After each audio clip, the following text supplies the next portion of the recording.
म्हातारपणात दातांची काळजी कशी घ्यावी हे जाणून घेणे फार महत्त्वाचे आहे. नमस्कार, मी डॉक्टर स्वप्नाली आरोटे.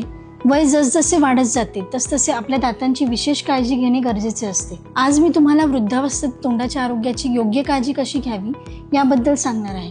वय वाढल्यावर हिरड्या कमकुवत होतात, तोंड कोरडे पडते आणि काही वेळा दात गळूनही पडू शकतात. पण योग्य काळजी घेतल्यास हे टाळता येऊ शकते. मऊ ब्रिसल्स असलेला ब्रश आणि फ्लोराईड युक्त टूथपेस्ट वापरा. दिवसातून 2 वेळा ब्रश करा आणि दररोज फ्लॉस करून दातांमध्ये अडकलेले अन्न काढून टाका. वृद्धावस्थेत तोंड कोरडे पडू शकते, ज्यामुळे दात लवकर खराब होतात. यासाठी भरपूर पाणी प्या आणि तोंड कोरडे पडू नये यासाठी तुम्ही आमचे मार्गदर्शन घेऊ शकता. जर तुमचे नैसर्गिक दात गळून पडले असतील आणि तुम्ही कृत्रिम दात वापरत असाल तर त्यांची स्वच्छता रोज करा. त्यांना स्वच्छ करून पाण्यात ठेवा.